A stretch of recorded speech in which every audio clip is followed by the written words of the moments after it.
objetivo central desse tema. Eu creio que esse tema foi Deus que deu a liderança dessa igreja, juntamente com o corpo, de todos os obreiros, ao presidente do ministério, a vice-presidente, a pastora Conceição, para trazer esse tema, que é um tema difícil. Falar a verdade, a primeira vez que eu vejo esse tema numa igreja, numa festividade. 19 anos, parece que foi ontem, né? 19 anos. Os meninos eram tudo pequeno, né? Está ali o Manuel, né? Está uma vez, está grandão, né? Está ali o Gabriel, a Gabriela, a abençoada lá que eu sempre está ali, Osana, isso. Que Deus é Aleluia. Que Deus abençoe. E é bem, você viu que está faltando aqui o guerreirão, o primogênito.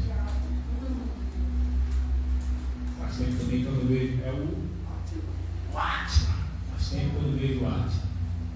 Aqui no capítulo 3 de Apocalipse, que nós vamos entrar na palavra de Deus, vamos ser muito extensos com os irmãos. Mas está de parabéns, viu, apóstolo? Apóstolo, bispo Barra. Está de parabéns nesse tema. Primeira vez que eu prego uma festividade com tema. Já preguei quantos temas, vida de Jesus, e tal, aquilo outro. Mas é a primeira vez que eu vejo uma igreja de coragem para estar do lado de ceia. Glória a Deus. É que Deus colocou no meu coração para ministrar. Vamos ler o versículo de número 14. Capítulo 2, versículo de número 14 ao versículo de número 22. Vamos fazer a leitura participativa.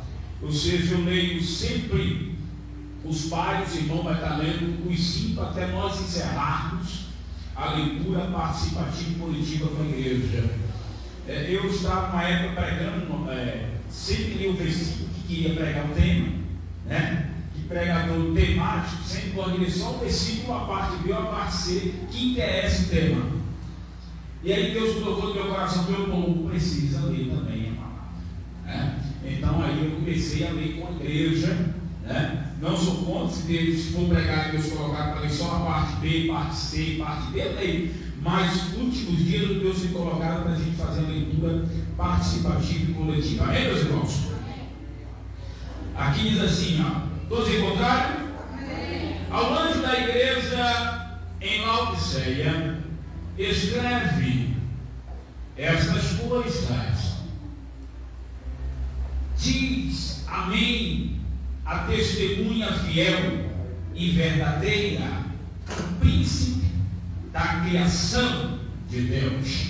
Eu sei as tuas obras, nem és frio nem quente, quem dera fosse frio ou quente. Assim, porque és morno e nem és quente, nem frio, estou a ponto de vomitar-te da minha boca.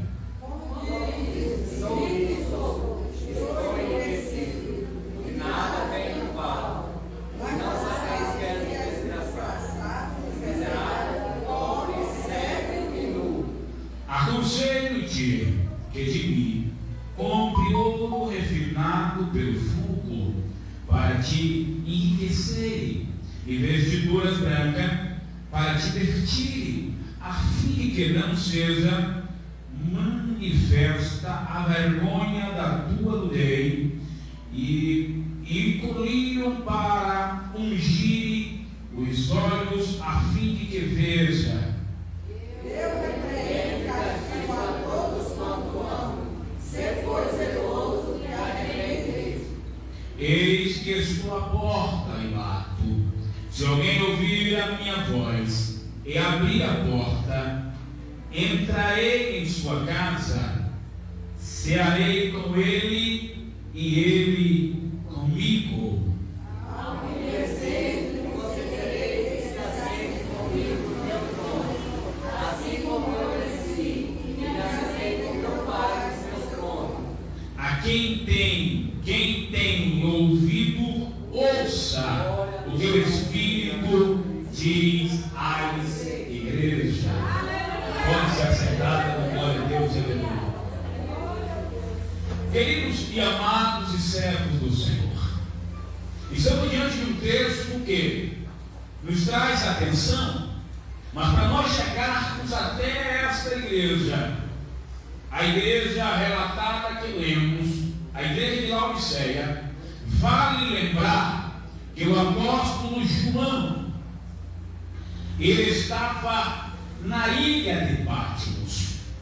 E quando ele foi exilado para a ilha de Patmos, segundo os historiadores, diz que João, ele foi colocado em uma caldeira de azeite, de óleo quente, e retirado vivo de dentro, e de lá, como ele sobrevivera, ele foi transportado para esta ilha, uma ilha que era usada como um presídio de segurança máxima. Era muito difícil o detento sair da ilha. Naquela época, era muito difícil sair, ter volta e regressar à cidade. Diz até que havia feras, que havia animais ferozes, e se alguém tentasse fugir da ilha, era deslacerado pelos animais. Mas João, estando ali, a ponto de morrer, foi colocado ali para morrer naquela ilha, para acabar os seus dias, já que João era o último apóstolo em vida, aquele que caminhava com Jesus, aquele que assistiu todos os recorridos do início do ministério de Cristo, a sua morte e a sua ascensão ao céu. João, ele era o último dos apóstolos sobrevivente. Então ele foi colocado ali, lá na ilha de Patmos. Mas diz o apóstolo João, que no capítulo 1 de Apocalipse, que ele estava ali por causa do testemunho de Jesus.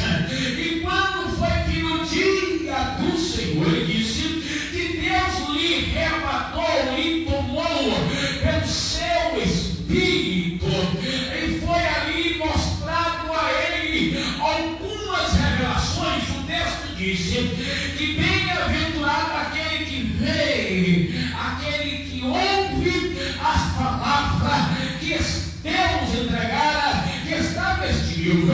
E o Senhor disse: João, escreve as coisas que já se passaram, as que estão acontecendo e as que hão de acontecer.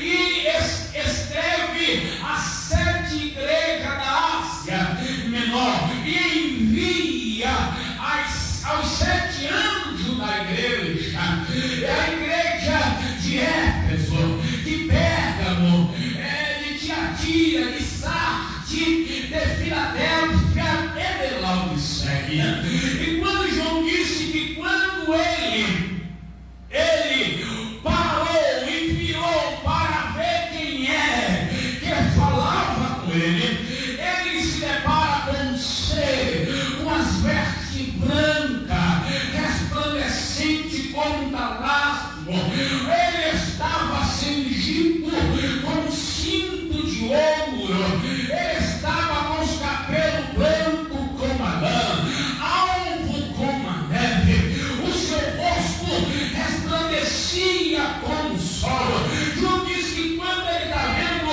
esse aspecto de Jesus, oh, coisa tremenda, ele diz que seus pés também era semelhante a latão reluzente, e o seu rosto era como o sol, os seus olhos era como chama de fogo. Era coisa tremenda. Da sua boca saía uma aguda espada, a sua voz era como a voz de muitas e muitas águas, e na sua destra, na sua mão, havia 7 estrelas. João diz que quando viu isso, ele caiu aos seus pés como morto. Na verdade, João morreu, porque ver Jesus glorificado não é para qualquer um.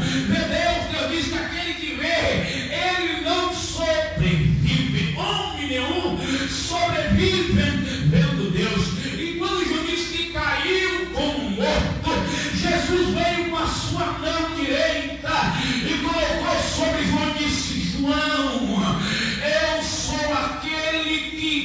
fui morto e estou vivo. E tenho na mão a chave da morte e do inferno. Agora vem que eu vou te revelar, eu vou te mostrar. Aí então entendemos que quando Deus ele entrega para João as escritas às 7 igrejas da Ásia, meus irmãos, há uma coisa extraordinária. Eu não vou falar de todas as igrejas, vou falar só de Laodiceia, é a última e a 7ª igreja. É diferente, irmão, porque Laodiceia ficou para a última igreja, talvez seja o último estágio da igreja na face da terra, quando a última trombeta há de soar, é Cristo arrebatar a igreja e nos tirar daqui para o céu de glória. Aleluia! Porque, irmão, estamos vivenciando este período. A igreja próspera era uma igreja que estava estruturada financeiramente pela sua geografia. Filadélfia, meus irmãos, era uma das cidades mais... Filadélfia. A Laodiceia era uma das cidades mais sofisticadas e antigas da época. Laodiceia era uma cidade que tinha uma estrutura financeira, Bispo J. Barco, muito grande, por causa da sua colocação aonde ela estava. Por ali passou-se grandes reis, grandes governos e muitos domínios. Essa cidade era uma cidade produtiva financeiramente. Por lá se produzia de lã, de lá se produzia muita coisa extraordinária. A prosperidade era muito grande, o financeiro era grande. Por isso que Deus chama a atenção da igreja que estava em Laodiceia. O nome de Laodiceia surgiu depois, porque o nome era Diópolis, quer dizer, segundo a mitologia, a história, cidade de Zeus, né? Não é a Diópolis de Jerusalém, que quer dizer cidade de Deus. Então, meus queridos, essa cidade, o nome era Diópolis, mas Antíoco II, quando assumia o governo, ele colocou o nome de Laodiceia por causa do nome da sua esposa Laodice. E por isso, em homenagem a ela, colocou o nome Laodiceia. Essa cidade era uma cidade muito estruturada financeira. Ela estava entre duas cidades que também corria muito dinheiro. Era a cidade da Frígia, o país do reino da Frígia e da Lídia, aonde nós entendemos que todas essas duas cidades que ficavam entre Laodiceia, essas cidades eram cidade, foi reino próspero, foi reino que morreu muito dinheiro. Os irmãos que não conhecem ainda não estudou, mas o que já estudou já sabe que a Lídia, o governador da Lídia, Décio, ele foi quem criou o dinheiro conhecido na época como moeda. Surgiu por volta do século 6 antes de Cristo. O dinheiro naquela época, no século anterior, não havia dinheiro, era prata, era ouro, era outros tipos de troca e de barganha que havia. Mas o Décio, ele lançou o seu próprio dinheiro, a sua própria moeda, Bispo J. Barco, porque todo dinheiro ele tem uma imagem de alguém. Se falar César, tinha sua própria moeda. É tanto que quando os fariseus queriam pegar Jesus de alguma falha, trouxeram-lhe uma pergunta: é lícito pagar tributo a César? Jesus lhe pergunta: o que é que tem na moeda? Então os fariseus responderam: é a imagem de César. Então dá a César o que é de César e a Deus o que é de Deus. Jesus chega até mesmo exortar o fariseu, porque quando chega o dinheiro em Israel, por volta do século 7, trouxe ali a ganância em Israel, trouxe a corrupção em Israel. Tudo irmão lembrar aquela cena que quando Jesus chega no templo,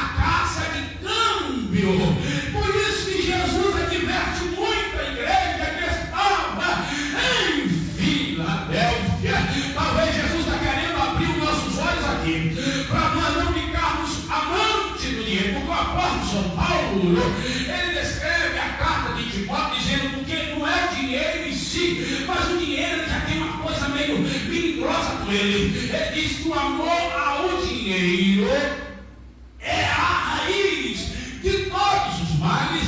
No verso 10 ele diz que por causa dessa cobiça, muitos se desviaram da fé. Lá em Timóteo, acho que é 6,10, 1 Timóteo 6,10. E ele, por causa dessa cobiça, muitos se desviaram da fé, transbordando assim muitas coisas, entrando em situação diversa. É por isso que Jesus ele chama a atenção da igreja que estava em Filadélfia, por causa, meus irmãos, do dinheiro, já que a Liga, o governo da Liga foi quem lançou o dinheiro no mundo. E no século 7 chega em Israel e os fariseus já estavam todo mundo perdido ali, com cara de câmbio dentro do tempo. Ou seja, o cara chegava da onde fosse, trocava uma pegada de câmbio. Funciona assim: se você tem um euro, um dólar, você chega ali na casa de câmbio e você troca pela moeda do país. Quem já viajou para fora, igual o bispo Barros, sabe que você precisa utilizar o dinheiro daquele país para ficar até melhor para você.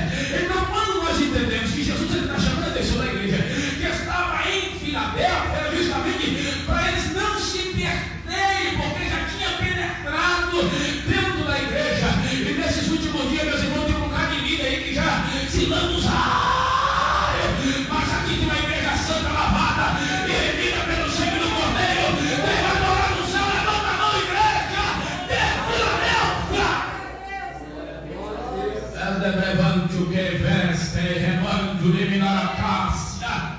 Vida levantou, remando. E nós entendemos que quando Jesus ele começa a bater nos fariseus, justamente porque a corrupção já estava dentro deles.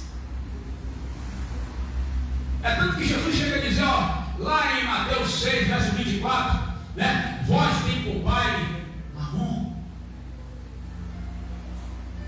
Não podeis servir a dois senhores.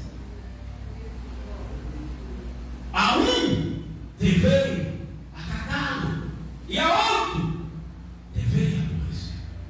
E ele estava com essa confusão lá em Jerusalém. Mas aqui nessa igreja não tem essa confusão. Aqui nessa igreja tem a igreja de Filadélfia que não se embaraça com as coisas dessa vida, mas antes procura agradar aquele que alistou para a guerra, porque ele é um soldado que milita, diz o apóstolo Paulo a Timóteo, se embaraça com as coisas dessa vida. Mas antes procura agradar aquele que o chamou, que o alistou, que está agradando a Deus aqui, quem quer adorar a Deus, quem vem glorificar a Deus, quem vem agradecer a Deus. E por isso Jesus ele está chamando muita atenção dessa igreja. Eram 7 igrejas, todas elas teve advertência, mas a advertência maior se encontra com a igreja de Laodiceia. Glória a Deus. Filadélfia foi a única igreja que Jesus não trouxe advertência, porque era uma igreja que não se embaraçava, era uma igreja de oração, era uma igreja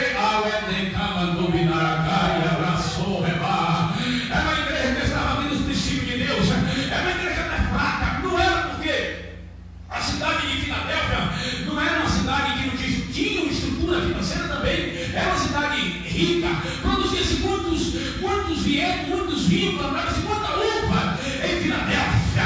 Filadélfia era uma cidade estruturada financeiramente, porém os irmãos lá não se embaraçavam, os irmãos lá não se vendiam, não negociavam a sua fé. Quem não negocia a sua fé, quem não se vendeu, porque você acabou contado pelo sangue do Cordeiro. Se você acredita, levanta a mão da glória, porque eu já estou vendo aqui a manifestação de Deus de Deus. Foi por isso que o Senhor falou para a igreja de Filadélfia: eu conheço as tuas obras. Aqui fala aquele que tem a chave de Davi, que abre ninguém fecha, que fecha ninguém abre.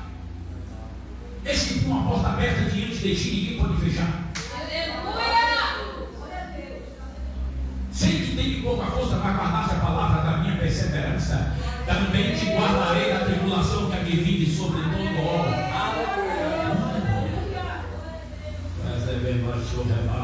Quando Jesus ele fala todo, ele está só botando Filadélfia, ele está generalizando. Ou seja, o Senhor tem um retrato da igreja que vai morar no céu, a igreja de Filadélfia. Era uma igreja sofredora, era uma igreja que passava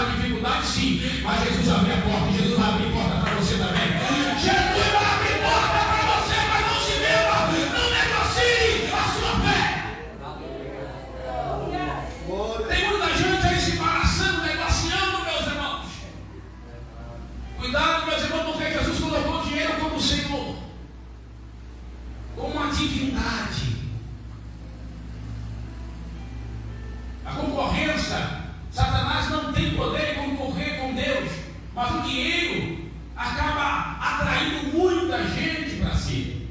Se você não souber administrar, igual os apóstolos da igreja primitiva, você se enrola. Porque a Bíblia é clara em dizer que os irmãos traziam as ofertas e colocavam nos pés do apóstolo. Por que não pegava na mão? Por que tinha que trazer e colocar nos pés dos apóstolos? Porque os apóstolos eles tinham controle sobre as finanças, eles tinham controle sobre o dinheiro. Não é isso que Deus lá não pode ter, tem que ter, mas você tem que ter controle. Então, quando os irmãos traziam, eles colocavam no altar, nos pés dos apóstolos. Os apóstolos demonstravam que eles tinham controle sobre o dinheiro. Quem tem o controle aqui? Deixa eu ver. Talvez você nunca ouviu, mas eu estou trazendo para você um retrato dessa igreja e a preocupação de Cristo com essa igreja. Eu detalhei aqui alguns tópicos que Jesus fala para essa igreja. O primeiro tópico que nós encontramos nessa igreja, que é a igreja em Filadélfia, o Senhor fala: porque não és quente, porque não és frio, és morno, vomitá-lo-ei pela minha boca.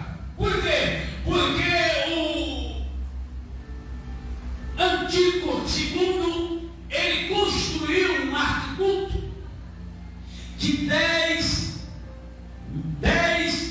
quilômetros, de 10 11 quilômetros para chegar à água, porque ele pegava a água da região do sul e aí essa água vinha pelos arquidutos para chegar, já que essa cidade ficava situada em cima de um morro, de um platô são aquelas montanhas quadradas, né? Que lá em cima parece então ela sempre estava no alto pico, via o vale embaixo. É por isso que nós devemos tomar cuidado quando nós estamos lá em cima, porque é perigoso a queda.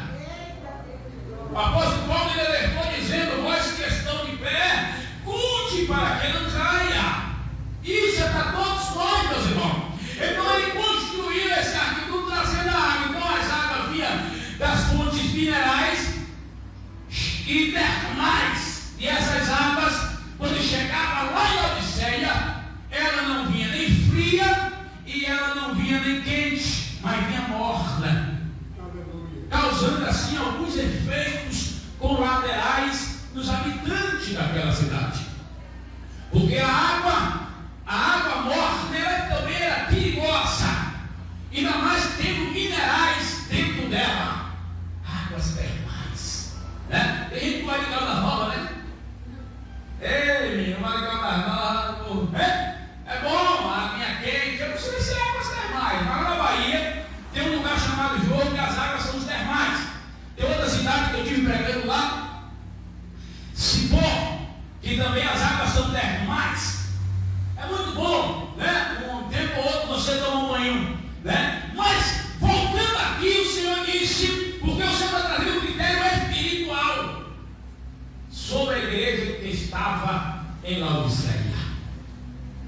Ou seja, é aquele crente meio termo, é aquele crente que não vai nem para lá nem para cá, é aquele crente que parou e estacionou, como o apóstolo falou aqui. Ele não parou, mas também parou, disse: eu não parei, meus irmãos.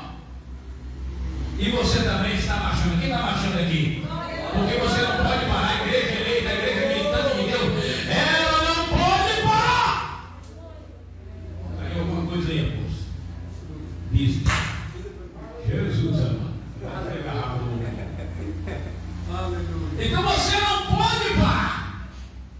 Por quê? Porque Deus te chamou para marchar. O Senhor falou com Moisés: diga o povo que marcha, Moisés. Mas marchar para onde? Olha o mar vermelho, os inimigos atrás, do outro lado do morro, do outro lado do morro. Para onde iremos, Deus? Deus falou: quer que tem na mão, Moisés? Ah, vai. Então toque nas águas que eu vou abrir o mar vermelho e vocês passarão marchando.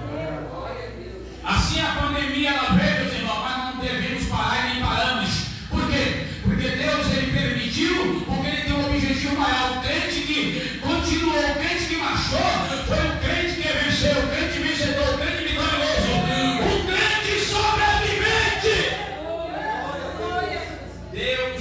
você vê o termo, né? Ou usar até aquela coisa, crente Raimundo, que fica em cima do muro.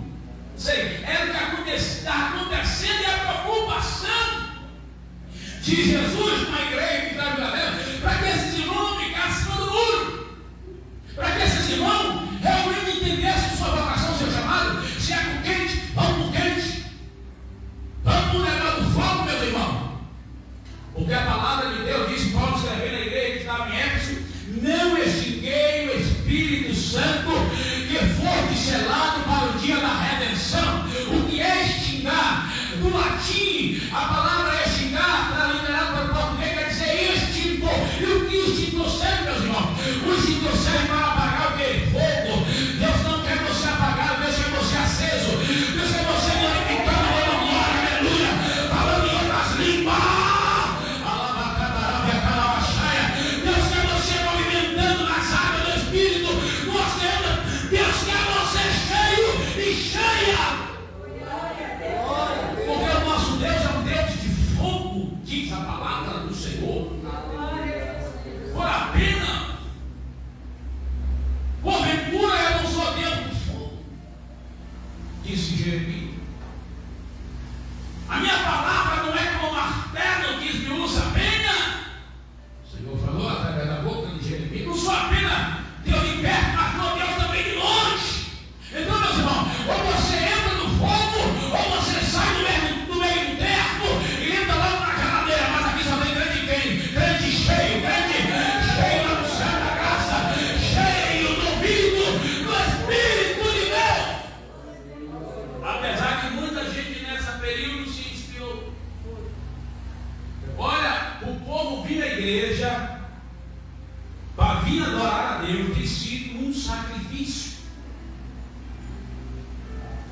O povo não vai conseguir sair de casa para vir à igreja. Mas se disser, vamos à lanchonete, mas se disser, vamos à pizzaria, mas vamos ao restaurante, fogo do copão, então todo mundo de prontidão, meus irmãos. Mas quando fala, vamos à igreja, entra um desânimo, meus irmãos, entra uma preguiça. Meus irmãos, muitos pensamentos malignos surgem na hora, as pessoas caem sembrantes, mas o salmista, ele disse: alegrei-me quando me dissera, vamos à casa do Senhor. Vim à casa do Senhor é motivo de alegria. Aleluia. E o salmista disse: vale mais um dia na casa do Senhor do que 1000 em outros lugares. Então nós estamos vivendo que o povo para vir à igreja tem sido luta, tem sido batalha. A frieza tanto mais aquele que tem o Espírito de Deus, aquele que está no fogo, ele já se desperta no dia seguinte e diz: eu tenho que estar na minha casa. Alguém me chamou para me ganhar dinheiro extra hoje. E aí eu falei: hoje não dá. Ele disse: por quê? Eu disse: porque hoje eu tenho culto. Mas você vai deixar de ganhar dinheiro para ir para a igreja? Ele disse: sabe por quê? Porque é melhor estar na casa de Deus, é melhor estar adorando, é melhor estar glorificando, é melhor estar enaltecendo. Não sejamos crentes lá de Laodiceia, mas sejamos crentes em Filadélfia, na perseverança, na adoração. Quem é Filadélfia aqui? Deixa eu ver. Quem é Filadélfia? Então levanta a mão e glorifique na mesa e joga a mão no céu e na glória. Diz: levanto que vou ao esta prefai rebaia. Talvez foi até um teste de Deus para mim, né? Talvez, mas talvez uma demonstração para aquela pessoa que me convidar como é servir a Deus, como é buscar a face de Deus, como é dar nos atos de Deus. E a igreja aqui, meus irmãos, ela não era quente nem fria, mas era morna e morno. Vai ser vomitado.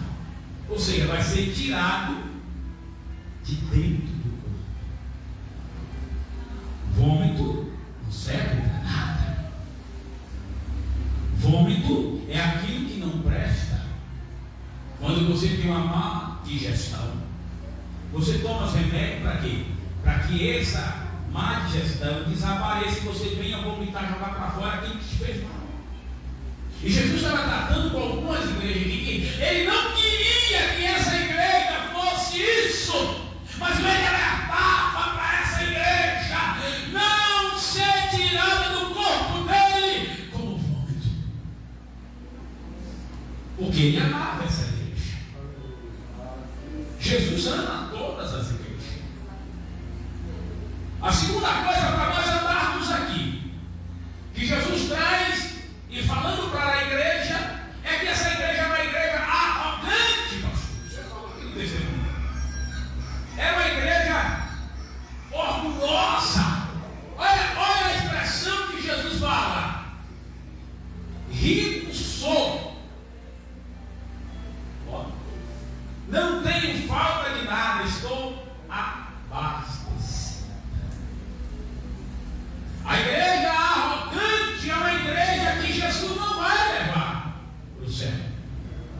A igreja que tiver arrogância, se julgar melhor do que as demais, é justamente essa igreja que Jesus está alertando para não ficar aqui.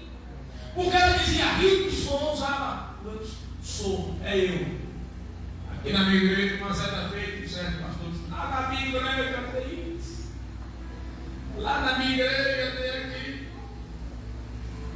Eu disse, pastor, a igreja não é assim. Até ele, não, você está me entendendo mal, a igreja é assim. A igreja de Jesus. Não, você está me entendendo mal. Minha igreja, com sentido. Eu digo sim, porque Jesus não dá igreja, pastor. Jesus dá pastor à igreja. Porque a igreja ele comprou no sangue derramado. Aleluia,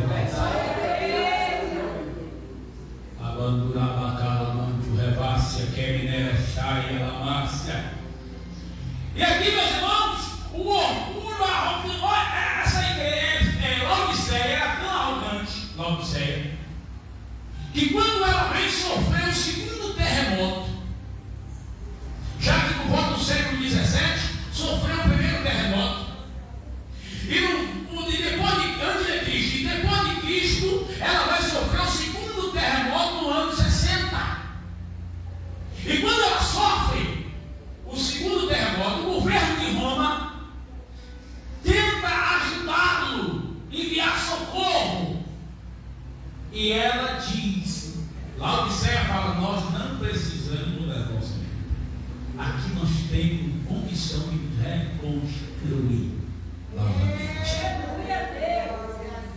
Negar ajuda, por quê? Por causa da arrogância, e Cristo não queria que a igreja que estava lá entrasse nesse caminho.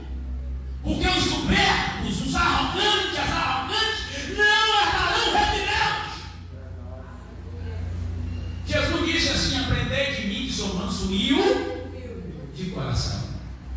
Por que Jesus falou essa frase? Você lê a Bíblia de Gênesis, Apocalipse, você não encontra um profeta, um patriarca, você não encontra um sacerdote, você não encontra um levita, usando essa frase de Jesus, porque só ele teve essa audácia, porque o seu nome já demonstrava que ele era humilde, já no apóstolo São Paulo, ele vai descrever que ele se humilhou ganhando a forma de um homem, e sendo Deus, não mais o pó, mas desceu as partes mais baixas,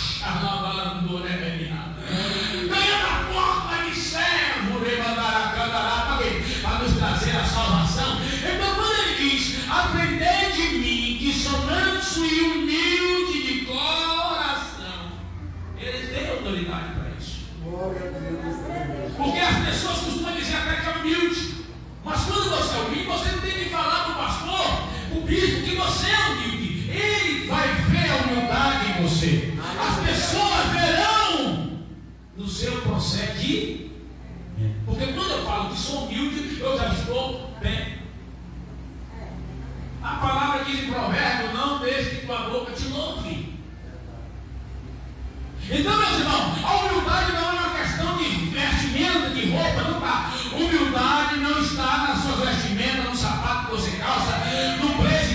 vista. Não está, meus irmãos, na roupa que você está vestida. Não. A humildade não está na forma que você se veste. Tem gente que é simples. É bom? Tem gente que é simples. Mas tem gente que já é um pouquinho extravagante.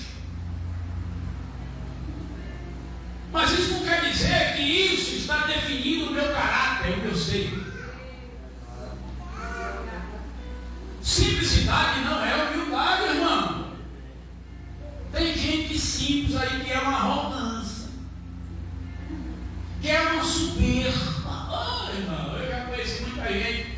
Seria pessoa toda simples, mas numa soberba, numa arrogância, num orgulho, no eu. Meu Deus do céu.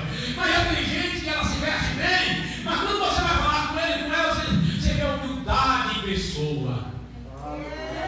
Então não está cauterizadamente na sua roupa o seu caráter, a sua pessoa, mas está assim no seu procedimento. Por isso que Pedro ele alerta assim, ó: seja santo em toda a vossa maneira de viver, assim como o Senhor é santo.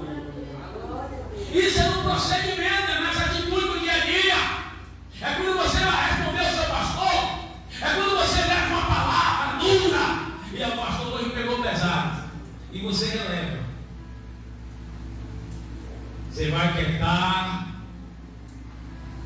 vai parar, vai pensar 2, 3 vezes antes de você responder uma besteira.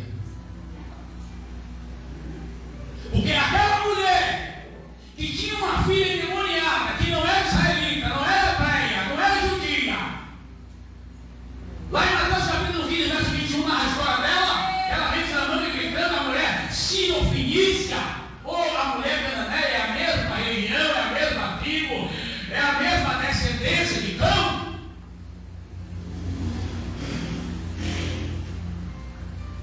Caldeus, cananeus. Ela não fazia parte da promessa, mas ela vinha gritando: Jesus, filho de Davi, tem compaixão de mim, porque a minha filha está miseravelmente endemoniada. E disse: desperte, porque vem gritando atrás de nós. Jesus disse: eu só fui enviado as ovelhas dentro da casa de Israel. Aí ela vem, mesmo ouvindo tal frase da boca do mestre, se prostra e adora e diz: ajuda-me, socorre-me. Jesus olha para eles: não é isso pegar o pão dos filhos e lançar aos cachorrinhos. Essa mulher tinha tudo para dizer assim: olha, na tua igreja eu não sou membro. Pastor, ouvir os obreiros é uma coisa, agora ouvir o senhor que é líder, que é pastor da igreja, é outra coisa. Pois nessa igreja eu não congrego. Eu não faço parte da igreja do pastor que fala dessa maneira, uma pessoa que está vindo em busca do socorro. Mas essa mulher não usou. Essa mulher tinha tudo para reclamar e brigar e dizer: você é homicida. Todo mundo está dizendo que chegou o Salvador, que chegou o Senhor. É o Senhor. Não, ela não usou essas palavras. Mas quando ela ouve da boca de Jesus, porque ele usou um provérbio contemporâneo daquela época, né? Que não dava-se comida para os cachorros, também tem que dar aos filhos. Legítimo. Quantos animais? Por isso que a Bíblia diz: começa a beber por caça. E depois de fora. Então Jesus usou o provérbio, ela entendeu e ela disse assim: eu sei, ao respeito, eu sei, meu Senhor. Olha a resposta dessa mulher, meus irmãos. Eu sei, meu Senhor. Chamou de Senhor, meu Senhor. Essa mulher ela muda o curso da história. Você está pronto para mudar o curso da história? Você está pronto para provocar uma vitória, um milagre, uma bênção, uma mudança radical na sua casa, na sua família, no seu lar? Porque essa mulher faz isso com a humildade dela. Mas os cachorrinhos comem da migalha que está na mesa dos seus senhores. Jesus ele dá um sorrisão e diz: oh mulher, grande a tua fé. seja feita assim conforme a tua bênção. Glória a Deus, aleluia. E naquele exato momento, a filha daquela mulher ficou sarada. Ela conquistou através do seu procedimento, da sua humildade. E você, meu irmão, que quando ouve uma palavra dura, uma palavra de exortação da igreja, quer sair da igreja, quer falar mal do pastor, quer falar mal da irmã, da líder, da liderança, não faça isso. Segure, ouve calado e vai dando glória a Deus, porque Jesus vai trabalhar. Se essa pessoa está passando do limite, ela vai reconhecer, vai chamar você e lhe pedir perdão. Não é você querer dizer o que é que tem que ser, não, porque Deus sabe dos teus planos e dos teus projetos, e por isso Ele está falando com você aqui nessa noite. Porque a palavra aqui é revelada. Para nós chegarmos rápido. Terceira coisa, irmão, que Jesus fala é que ela era pobre, cega. Agora, como é que pode uma cidade que criou um sistema da medicina muito fortificado naquela época, criou até uma clínica de óculos, criou um colírio dos olhos, dos ouvidos, e Jesus agora está dizendo que ela era pobre, miserável, cega e nua? Como é que pode uma cidade que era conhecida pelo seu tecido, pela sua lã preta, famosa, estava entre as rotas do mercado? Porque o sistema aqui não é material, o sistema aqui é espiritual. Crente precisa estar revestido espiritual. Crente precisa abrir a visão espiritual. Crente, precisa ser rico espiritual na graça de Deus. E a Bíblia diz lá em Mateus 6: buscar primeiro o reino de Deus e a sua justiça e as demais coisas. Então crente precisa estar rico espiritual. Igreja que vai morar no céu, primeiro é o reino, irmão. Primeiro é o reino. Primeiro é a glória. Primeiro é o céu. Primeiro é a salvação. E as demais coisas aqui são, pastor. As demais coisas é casa, carro, é emprego, salário. As demais coisas são os materiais que nós necessitamos aqui nessa vida. Mas o primeiro é o reino de Deus, porque foi assim desde o princípio. No princípio criou Deus os céus e depois a terra. Céu primeiro, quem está céu primeiro aqui? Deixa eu ver. Céu primeiro, céu primeiro, céu primeiro, céu primeiro. Mas os ensinamentos de muitos lugares aí é diferente. É terra primeiro, material primeiro. E cadê a salvação, a libertação, a mudança de vida, de caráter, de personalidade que Deus está requerendo de nós? Deus está requerendo de nós. Vou caminhar aqui para nós encerrarmos agora. Quarto lugar, o Senhor fala que recomendaria que ela comprasse dele ouro refinado no fogo. Ouro refinado no fogo, irmão. Sabe por que o Senhor está falando isso aqui? Porque naquela região, lá na Frigíria, tinha um rei chamado Rei Midas. Esse rei Midas, segundo a mitologia, a história diz que ele, tudo que tocava, virava ouro. E isso se tornou até mesmo uma maldição por causa da ganância dele. E por isso Jesus estava recomendando o ouro purificado no fogo de Deus. Deus está dizendo assim: essa riqueza que vocês têm aí, ela é perecível, tem uma riqueza maior, que dura para a vida eterna. Para nós corrermos no quinto lugar, Jesus e tudo isso, em toda essa questão, a igreja que deixava Jesus lá de fora. Nós vamos sair para evangelizar, para pregar. A gente usa muito termo, pregando nas cruzadas, esse é a porta do mato. Se alguém ouvir a minha voz e abrir, eu entrarei em sua casa, o pecado. Mas na verdade aqui Jesus está falando de uma igreja. O Senhor está falando de uma igreja que estava em nome de Senhor. Você sabe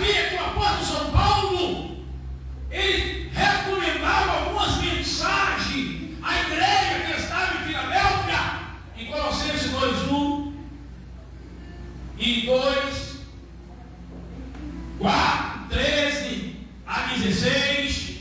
Era uma igreja que era assistida também pelo apóstolo São Paulo, porque a igreja era amada, porém Jesus estava divertido e Jesus estava ao lado de fora. Tem tanta gente, irmão, que tem deixado Jesus fora da sua casa, da sua família, fora dos teus negócios, dos teus projetos, fora de tudo. E Jesus está bem assim, porque Ele te ama, Ele nos ama. Ele está assim, ó, batendo na porta.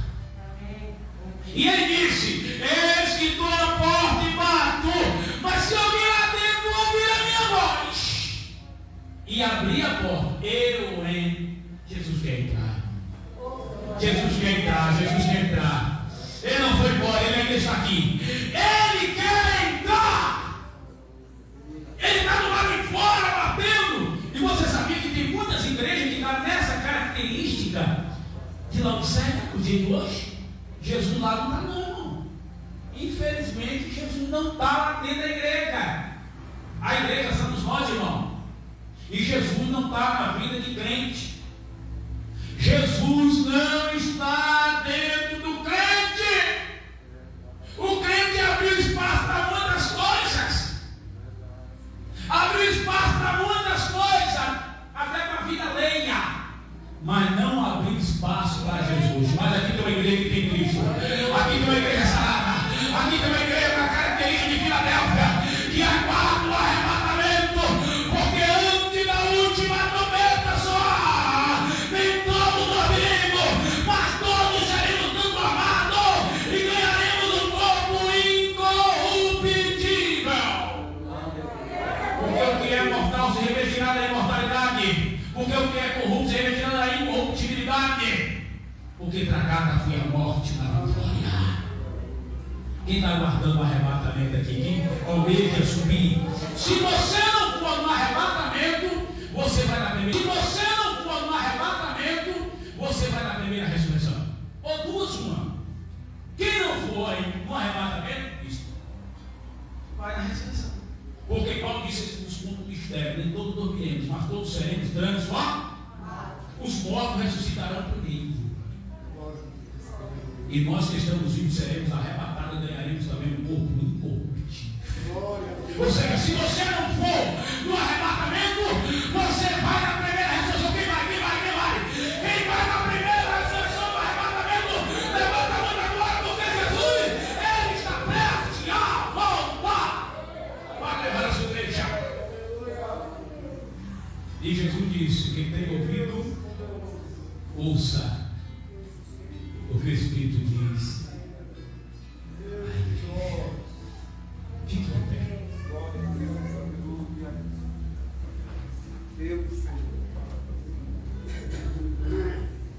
As levanto que morreva achar e a eu quero saber quando o louvor vai adorar. Eu quero saber nessa noite se tem alguém aqui que ainda não é evangélico. E tem alguém aqui que quer fazer a sua aliança com Jesus. Se tem alguém aqui que quer, de fato, entregar a sua vida para Jesus. Eu quero saber se aqui nessa noite tem alguém que veio para entregar a sua vida. Se tem, vem à frente.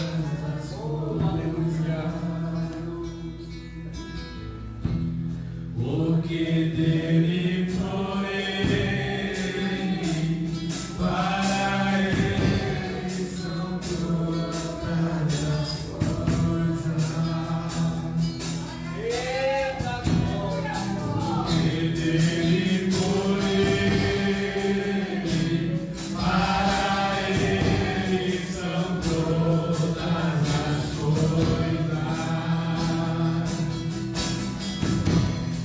Porque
escreve o nome no livro da vida.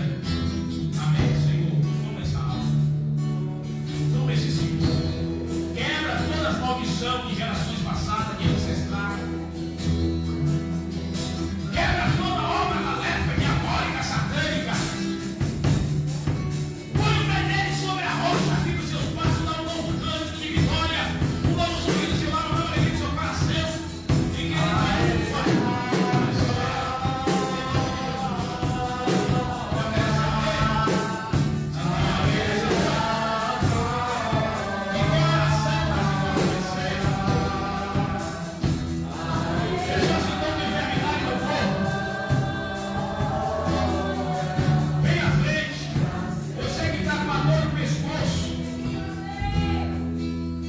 Desse lado aqui, ó,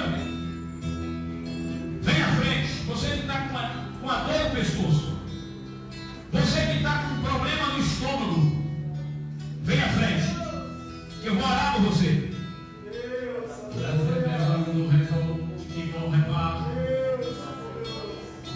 Deus te faz reparo, te revela. Dar subir na saia. Nós vamos orar, igreja, por os que estiverem enfermos. Não vou chamar mais por revelação, mas você que quer, está com enfermidade aí, nós vamos orar por você. Nós iremos orar. E quando o louvor adora, você vai sair do seu lugar agora. Você que tem aí, pedindo a Deus uma porta de emprego, pedindo a Deus para que o Senhor abra uma porta. Você que tem um ente querido que está internado, nós vamos orar. Vem para frente, vamos fazer oração agora na fé. Você que tem causa na justiça,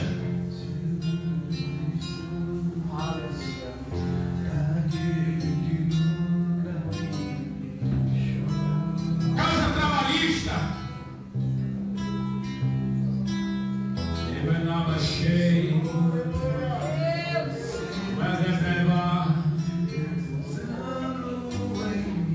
vamos ouvir o louvor adorar lá? Adore. Vamos adorar.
A minha bênção. né? Não é fácil.